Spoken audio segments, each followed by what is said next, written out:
बिस्मिल्लाहिर्रहमानिर्रहीम। अस्सलाम वालेकुम स्टूडेंट्स। डियर स्टूडेंट्स, आज के इस वीडियो सेशन में मैं आपके साथ गोइंग टू और अबाउट टू का जो इस्तेमाल है वो डिस्कस करूँगा। हम इसके बुनियादी कॉन्सेप्ट को समझेंगे कि अबाउट टू और गोइंग टू जो है किस सेंस में इस्तेमाल होता है, उसका यूजेज क्या है और हम इंग्लिश में उनको किस मौके पर इस्तेमाल करते हैं, और फिर इसकी कोई 30 के करीब एग्जांपल्स के ज़रिए मैं आपकी सामने इसकी वजाहत भी रखूँगा और होपफुली स्टूडेंट्स के आपके लिए ये एक मुफीद एक लेक्चर साबित होगा।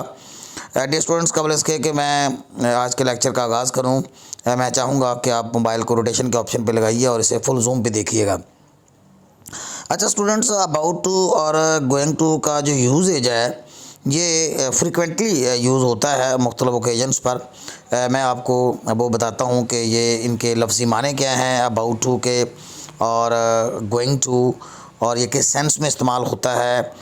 तो यहाँ पे देखिएगा ब्लू कलर में मैंने इसको डिफ़ाइन किया है कि अंग्रेज़ी में अबाउट टू का मतलब वाला है, वाली है, वाले हैं, वाला हूँ की सेंस देता है, और जबकि गोइंग टू जो है लगा है, लगी है, लगे हैं, लगा हूँ का मफ़हूम देता है। तो हम इसमें ये भी कह सकते हैं कि कोई काम अनकरीब होने वाला हो या अनकरीब सरअंजाम दिया जाने लगा हो, तो उस सेंस में हम अबाउट टू का इस्तेमाल करते हैं। वैसे अबाउट का माना आप जानते हैं कि बारे में होता है, तकरीबन होता है इसका माना। तो इससे ये एक फ्रेज़ बनाया गया है अबाउट के साथ टू लगाकर, और इसी तरह गोइंग के साथ टू लगाकर एक फ्रेज़ बनाया गया है। तो जिन फ़करात में अनकरीब कोई काम करने या कोई काम होने का तासुर पाया जाए, कोई इस तरह की सेंस मिलती हो कि अनकरीब कोई काम होने वाला है या होने वाला था या होने लगा है या होने लगा था, तो उस सेंस की इंग्लिश में ट्रांसलेशन करने के लिए हम अबाउट टू और गोइंग टू का इस्तेमाल करते हैं। याद रहे डियर स्टूडेंट्स के मॉडल एक्सिलरी वर्ब की तरह अबाउट टू और गोइंग टू के बाद भी हमेशा वर्ब की फ़र्स्ट फॉर्म ही आएगी। तो थोड़ा सा इसका डिफरेंस भी हम देखते हैं। यहाँ पे ब्लू में ज़रा देखिएगा, मैंने लिखा है the difference between about to and going to. इन दोनों का थोड़ा सा एक बुनियादी फ़र्क है, स्लाइड सा फ़र्क है, ज़्यादा बड़ा फ़र्क नहीं है। लेकिन जब आप नीचे दी गई 30 एग्जांपल्स को, बल्कि मैंने मोर दैन 30 एग्जांपल्स आपके लिए सिलेक्ट की हैं। अगर आप इन मोर दैन 30 एग्जांपल्स को इस पूरी वीडियो में मेरे साथ उसकी उर्दू ट्रांसलेशन देखते हैं, तो मैं यकीन से कहता हूँ कि आपको इसका कॉन्सेप्ट जो है वो पूरी तरह क्लियर हो जाएगा। बहुत शानदार और रोज़मर्रा बोलचाल से रिलेटेड मैंने आपके लिए इसमें जो वोकेबलरी है वो मैंने, और सेंटेंसेस जो है वो मैंने सिलेक्ट किए हैं, जो कि आगे चलकर अगले पेजेस पे मैं आपके साथ डिस्कस करता हूँ। अच्छा डियर स्टूडेंट्स, यहाँ पे देखें, नोट के नीचे देखें कि जब ज़ोर वक़्त पर हो, यानी आप अनकरीब को काम करने के हवाले से कोई प्रेडिक्शन कर रहे हैं या अनकरीब को काम होने लगा है या होने वाला था, तो उसका स्ट्रेस अगर वक़्त पर हो, टाइम पर हो, यानी अगले ही लम्हे या बहुत जल्द कोई काम होने वाला हो, तो हम अबाउट टू का इस्तेमाल करते हैं। जैसे कि इसकी मैंने 3 एग्जांपल्स दी हैं। इस पेज पे आपको ये पहली एग्जांपल नज़र आ रही है, बॉटम पे देखें। जैसे आप किसी को कॉल करने लगे हों, तो वो ऊपर से आ जाए और आप उसे कहें कि मैं आपको ही कॉल करने लगा था, यानी मैं आपको ही कॉल करने वाला था, यानी आप उसे ये तासुर दे रहे हैं कि मैं अनकरीब ये काम करने वाला था। इसमें टाइम फैक्टर आप नोट करें तो इम्पॉर्टेंट है। सो टाइम फैक्टर जब होता है तो फिर हम अबाउट टू का इस्तेमाल करेंगे। जैसे देखें, इसकी इंग्लिश की ट्रांसलेशन बनेगी I was about to call you, यानी मैं आपको कॉल करने ही वाला था। इसके 2 एग्जाम्पल स्टूडेंट्स और भी हैं, अगले पेज पर ज़रा देखिएगा। जैसे देखें, वो फिसलने ही वाला था, तो हम इसको कहेंगे he was about to slip. He was about to slip. चूँकि सेंटेंस पास्ट का है तो हम ही के बाद हेल्पिंग वर्ब वाज इस्तेमाल करेंगे, और अगर ये प्रेजेंट का हेल्पिंग वर्ब होता, सेंटेंस होता, यानी वो फिसलने ही वाला है, तो हम कह देते he is about to slip.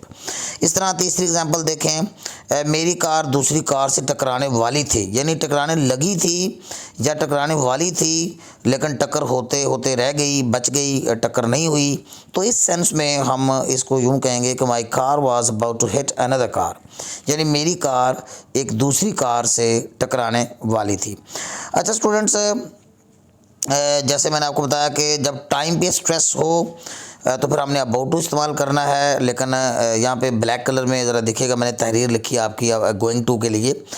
लेकिन जब स्ट्रेस यानी ज़ोर जो है काम करने की नीयत या इरादे पर हो, यानी आप कोई अपनी नीयत ज़ाहिर कर रहे हैं या काम करने का आपने कोई इरादा कर लिया, जिसे आप अनकरीब सर अंजाम देने जा रहे हैं, देने लगे हैं, तो इस सेंस में हम गोइंग टू का इस्तेमाल करते हैं। याद रहे स्टूडेंट्स, यहाँ पे गोइंग का मैंने जाना आपने हरगिज़ भी नहीं लेना। ये दो लफ्ज़ों पर मबनी एक फ्रेज़ है गोइंग टू, जो कि सेंस देगा कि अनकरीब को काम होने वाला है। और यहाँ पर स्टूडेंट्स जब कोई प्रेडिक्शन आप करना चाहते हैं, कोई पेशन गोई करना चाहते हैं, उस वक्त भी हम गोइंग टू का इस्तेमाल करते हैं। जैसे यहाँ पे 3 एग्जांपल्स पहले देखें इस गोइंग टू के इस्तेमाल की। मैं एक नया कारोबार शुरू करने लगा हूँ, मैं एक नया कारोबार शुरू करने लगा हूँ, या मैं एक नया कारोबार शुरू करने जा रहा हूँ।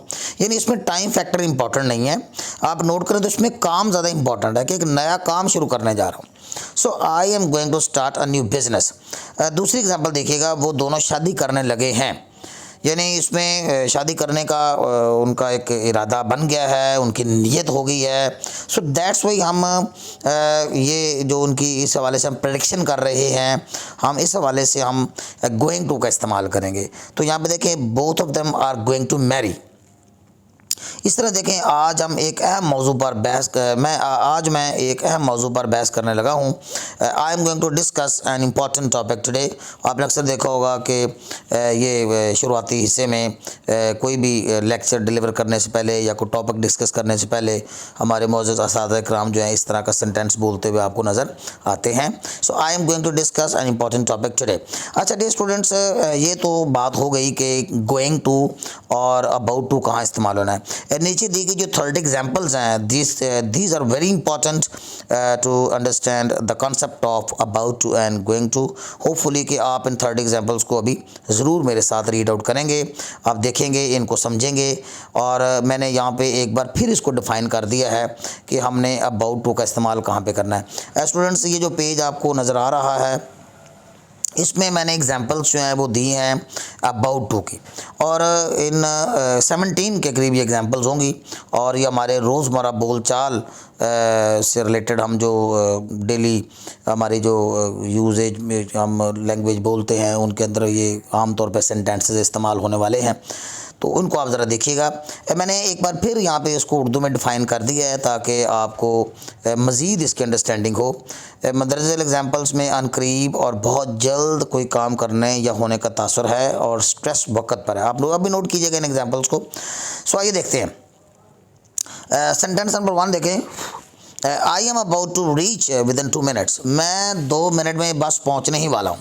सो आप अनकरीब यानी बहुत करीब मुस्तकबिल में या अनकरीब जो है वो एक कोई काम सर अंजाम देने लगे हैं या कोई काम होने लगा है, उस हवाले से जब आप तासुर देंगे तो हम अबाउट टू का इस्तेमाल कर रहे हैं।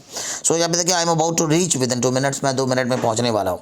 नंबर 2 देखें, सेंटेंस नंबर 2 देखें, यानी होल्ड द बेबी। इस बच्चे को ज़रा पकड़ना। He is about to vomit या प्यूक, यानी वो क्या करने लगा है या उल्टी करने लगा है। सो वॉमिट का माना उल्टी करना होता है, या प्यूक दूध उल्टना, उल्टी करना आप कह सकते हैं। सो होल्ड द बेबी, ज़रा बच्चे को पकड़िएगा। He is about to vomit, या फिर हम कहेंगे प्यूक। नंबर 3 में देखेंगे, हरी अब जल्दी करो, the train is about to reach the station. गाड़ी स्टेशन पर पहुंचने ही वाली है। तो इसमें टाइम फैक्टर आप नोट कर रहे हैं स्टूडेंट्स कि हम वाला है, वाली है, वाले हैं के लिए हम अबाउट टू का इस्तेमाल कर रहे हैं। और ये जितने भी सेंटेंसेस हैं आप गौर से देखिएगा, अबाउट टू के बाद हमेशा वर्ब की फर्स्ट फॉर्म ही आपको नज़र आएगी। इसको नेक्स्ट देखते हैं। नंबर 4 पे, oh I was about to fall down. ओ मैं तकरीबन यानी मैं गिरने ही वाला था, या स्लिप डाउन कह लें या फॉल डाउन कह लें। स्लिप डाउन फिसल के गिरना होता है और फॉल डाउन वैसे गिरना होता है। So I was about to fall down या स्लिप डाउन, यानी मैं गिरने ही लगा था या मैं फिसलने ही लगा था या फिसलने ही वाला था कह लें। नंबर 5 में देखें, I was really about to call you. मैं वाकई ही आपको कॉल करने वाला था, या आपको मैं मैं वाकई आपको कॉल करने लगा था। नंबर 6 में देखें, I was about to ask you the same question. मैं आपसे यही सवाल पूछने वाला था। यानी ये आप देख सकते हैं कि इसमें अनकरीब कोई काम करने का जो तासुर है वो मौजूद है। नंबर 7 पे देखें, we were about to take meal, हम खाना खाने ही वाले थे। व्हेन माय फ्रेंड्स रीच्ड, जब मेरे दोस्त पहुंच गए, जब मेरे दोस्त आ गए। नंबर 8 पे देखें, the chief guest is about to reach, मेहमान खसूसी पहुंचने ही वाले हैं। इसमें आप टाइम फैक्टर जो है वो क्या ज़्यादा इंपॉर्टेंट है, आप नोट कर सकते हैं कि बस उनकी आमद है, वह जो चीफ गेस्ट जो हैं वो पहुंचने ही वाले हैं। नंबर 9 पे देखेंगे, the come on and join us, आ जाओ हमारे साथ शामिल हो जाओ। We are about to depart for Lahore, हम लाहौर रवाना होने वाले हैं। नंबर 10 पे देखेंगे, हरी आप जल्दी कीजिए एंड टेक योर सीट्स, और अपनी अपनी सीटें ले लीजिए। The movie is about to start, movie जो है वो उसकी शुरुआत होने वाली है या मूवी शुरू होने वाली है। नंबर 11 पे देखेंगे, the train is about to reach the station, गाड़ी स्टेशन पर पहुंचने ही वाली है। सो ये आप देखते हैं कि अनकरीब जो है वो काम होने का जो पहलू पाया जाता है, जो तासुर पाया जाता है, हम उस सेंस में इसको इस्तेमाल करते हैं। नंबर 12 में देखेंगे, it is about to be 12 o'clock, 12 बजने वाले हैं, यानी 12 बजने का काम जो है अनकरीब, यानी थोड़ी देर बाद, कुछ ही लम्हों बाद। आप ये नोट कीजिए, अबाउट टू के इस्तेमाल में बस सिर्फ लम्हों का अगर आप फ़र्क बयान करना चाहते हैं, सिर्फ चंद लम्हों बाद कोई काम होने वाला हो, तो उसकी सेंस में आप इसको इस्तेमाल करते हैं। 12 को दोबारा देख लीजिए, it is about to be 12 o'clock, तकरीबन 12 बजने ही वाले हैं। नंबर 13 में देखेंगे, the petrol is about to end in my bike, मेरी बाइक में पेट्रोल ख़त्म होने वाला है। सो आप देख सकते हैं कि कुछ ही लम्हों बाद या कुछ ही देर बाद जो है पेट्रोल ख़त्म होने की एक प्रेडिक्शन आप कर रहे हैं, आप बता रहे हैं कि पेट्रोल जो है वो मेरी बाइक में ख़त्म होने ही वाला है। नंबर 14 देखिए, lower the flame of fire, आग का शोला धीमा कर दो। The milk is about to boil, दूध उबलने ही वाला है। सो ये दूध उबलने का जो काम है ये कुछ ही लम्हों बाद होने वाला है, तो दैट्स वाई आप इसमें अबाउट टू का इस्तेमाल करेंगे। नंबर 15 पे देखेंगे, I was about to fall unconscious, मैं बेहोश होकर गिरने लगा था। व्हेन ही हेल्प मी, जब उसने मेरी मदद की। सो फॉल अनकॉन्शियस होता है बेहोश होकर गिरना या बेहोश होना। नंबर 16 पे देखें, I was about to hit another bike, मैं दूसरी बाइक से हिट होने लगा था, बट ये एस्केप्ड नैरोली, लेकिन मैं बाल बच गया। एस्केप का माना बचना होता है और नैरोली होता है बहुत करीब से, जिसे हम महावरतन जो है एस्केप नैरोली, हम कहेंगे बाल बच गया। नंबर 17 में देखिए, my balance is about to end, मेरा बैलेंस ख़त्म होने ही वाला है। द कॉल में डिसकनेक्ट एट एनी मोमेंट, लिहाजा मेरी कॉल किसी भी लम्हे डिसकनेक्ट हो सकती है। तो इसमें आप देख सकते हैं स्टूडेंट्स के जितने भी अबाउट टू का हमने इस्तेमाल सीखा है, इसमें कुछ ही लम्हों बाद कोई काम होने या कोई काम करने का तासुर पाया जाता है। अब स्टूडेंट्स जो है नेक्स्ट हम गोइंग टू के एग्जांपल्स तो देखते हैं, there are also very important examples.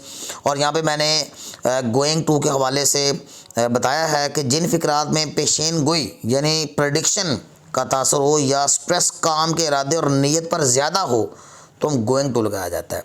About to में मैंने आपको बताया था कि टाइम फैक्टर ज़्यादा होता है, उसमें कुछ लम्हे कुछ टाइम की जो आप स्ट्रेस है उसको आप नोट कर सकते हैं। लेकिन यहाँ पर गोइंग टू में हम देखते हैं कि काम पर या काम करने के इरादे पर या नीयत पर स्ट्रेस ज़्यादा होता है। जैसे इन 17 एग्जांपल्स में आप देखिएगा, बहुत इंटरेस्टिंग एग्जांपल्स हैं डियर स्टूडेंट्स, ये भी होपफुली कि आप ये सारे के सारे एग्जांपल जो हैं इनको ज़रूर मेरे साथ जो है वो समझेंगे। नंबर 1 है, इट इज़ क्लाउडी अबरआलूद, यानी मौसम अबरआलूद है। It is going to rain, बारिश होने वाली है। यानी यहाँ पे लम्हों का तो जिक्र नहीं है, लेकिन यह है कि काम के होने के हवाले से आप तासुर ज़्यादा देना चाहते हैं जो कि अनकरीब होने जा रहा है। So it is going to rain. Number 2 देखेंगे, I am going to give you a surprise after my arrival, यानी आप मेरे पहुँचने के बाद मैं आप लोगों को एक सरप्राइज़ देने लगा हूँ या एक सरप्राइज़ देने वाला हूँ। हम यहाँ पे अबाउट टू भी इस्तेमाल कर सकते हैं, क्योंकि अगर आप कुछ ही लम्हों बाद सरप्राइज़ देने लगे हैं तो आप ये भी कह सकते हैं I am about to give you surprise. इसमें कोई इतना कोई सख्त किस्म का कोई रूल नहीं है। बहरहाल आप समझिए कि टाइम फैक्टर के हवाले से अबाउट टू इस्तेमाल होता है, और अगर हम काम की नीयत या इरादे को ज़ाहिर करना चाहते हैं तो गोइंग टू ज़्यादा इस्तेमाल होता है। नंबर 3 पे देखेंगे, we are going to start a new business, हम एक नया कारोबार शुरू करने लगे हैं। नंबर 4 पे देखेंगे, my father is going to perform umrah next year, मेरे वाला साहब अगले साल उम्रा अदा करने लगे हैं या उम्र अदा करने जा रहे हैं। गोइंग टू का मतलब यहाँ पे मैंने आपको बताया कि अनकरीब कोई काम होने वाला हो प्रेडिक्शन हो तो उस सेंस में हम इसको इस्तेमाल करते हैं। नंबर 5 देखेंगे, I am going to launch a new project, मैं एक नया मनसूबा या एक नया प्रोजेक्ट जो है वो शुरू करने जा रहा हूँ या शुरू करने लगा हूँ। नंबर 6 पे देखेंगे, I am going to make you expert in English, मैं आपको अंग्रेज़ी में माहिर बनाने लगा हूँ। नंबर 7 देखेंगे, what are you going to do after your exams, आप अपने एग्ज़ाम्स के बाद क्या करने वाले हैं या आप अपने एग्ज़ाम्स के बाद क्या करने लगे हैं। नंबर 8 देखेंगे, he is not satisfied with his married life, वो अपनी शादीशुदा ज़िंदगी से मुतमईन नहीं है। He is going to divorce his wife, वो अपनी बीवी को डाइवोर्स जो है वो देने लगा है। नंबर 9 पे देखेंगे, the government is going to take action against stealers of electricity, ये स्टीलर्स ऑफ इलेक्ट्रिसिटी है, यहाँ पे ऑफ का एफ मिस हो गया। स्टीलर्स ऑफ इलेक्ट्रिसिटी यानी बिजली चोरों को कहेंगे, यानी स्टील का माना चोरी करना है, स्टीलर चोरी करने वाले को कहते हैं, तो हम बिजली चोर इसको मुहावरतन कह सकते हैं। सो नंबर 9 को दोबारा देख लीजिए, the government is going to take action against the stealers of electricity, हुकूमत बिजली चोरों के ख़िलाफ़ एक्शन लेने लगी है या लेने वाली है। नंबर 10 में देखेंगे, I was going to wind up my business, मैं अपना कारोबार बंद करने ही वाला था या बंद करने लगा था, but my father did not allow me, लेकिन मेरे वालिद साहब ने मुझे इजाज़त नहीं दी। नंबर 11 देखेंगे, what were you going to say, आप क्या कहने लगे थे, what were you going to say, आप क्या कहने लगे थे या आप क्या कहने वाले थे। नंबर 12 देखेंगे, the fruit of this tree is about to ripen, इस दरख्त का फल पकने ही वाला है, यानी अभी फल पका नहीं है लेकिन कुछ देर बाद या कुछ अरसे बाद या कुछ दिनों बाद फल पक जाएगा, तो उस हवाले से आप प्रेडिक्शन कर रहे हैं, उस हवाले से आप बात कर रहे हैं, तासुर दे रहे हैं अनकरीब कोई काम होने के हवाले से, तो दैट्स वाई हम गोइंग टू का इस्तेमाल करेंगे। अबाउट टू का भी इस्तेमाल यहाँ पे मैंने आपको बताया हो सकता है कि अगर कुछ लम्हों बाद कोई चीज़ वाक़या होती है तो आप अबाउट टू इस्तेमाल कर सकते हैं, वरना आप गोइंग टू इस्तेमाल कर सकते हैं। नंबर 13 पे देखेंगे, all of you are requested to stand up, आप सबसे रिक्वेस्ट की जाती है कि आप खड़े हो जाएं। The national anthem is going to play, कौमी तराना बजने लगा है। आप यहाँ पे अबाउट टू का भी इस्तेमाल कर सकते हैं क्योंकि ये काम कुछ ही लम्हों बाद होने लगा है, तो दैट्स वाई हम यहाँ पे अबाउट टू का यूजेज भी कर सकते हैं। नंबर 14 पे देखेंगे, I am going to take admission in some law college, मैं किसी लॉ कॉलेज में एडमिशन या दाखिला लेने लगा हूँ। नंबर 15 पे देखें, when is your marriage going to take place, आपकी शादी कब होने लगी है, यानी आपकी शादी कब होने वाली है या आपकी शादी कब होने लगी है, ये भी हम कह सकते हैं। नंबर 16 पे देखेंगे, we are going to lose this match, हम इस मैच को हारने वाले हैं, यानी मैच अभी अब हारे नहीं है लेकिन प्रेडिक्शन है, पेशन गोई है कि आप ये मैच हारने वाले हैं। सो स्टूडेंट्स, ये जितने भी यूजेजेस हैं, ये सेंटेंसेस जो हैं, ये गोइंग टू को इस पेज पे आप देखते हैं गोइंग टू का एक्सप्लेन करते हैं, और ऊपर वाली जो 17 एग्जांपल जो हैं वो अबाउट टू को एक्सप्लेन करते हैं। अगर आप स्टूडेंट्स इन तमाम एग्जांपल्स को अच्छी तरह नोट करते हैं, इनकी रिहर्सल करते हैं, इनकी प्रैक्टिस करते हैं और अपनी रोज़मर्रा गुफ्तगू में इसको यूज़ करते हैं, अपने तहरीर में लेके आते हैं, तो बहुत जल्द जो है वो आप इसका कॉन्सेप्ट भी आपको क्लियर हो जाएगा और आप अपने इसे तहरीर में फ्लुएंटली लिख भी पाएंगे। होपफुली डियर स्टूडेंट्स के आज की वीडियो आपके लिए यूज़फुल साबित होगी। Till next video dear students, अल्लाह हाफिज़।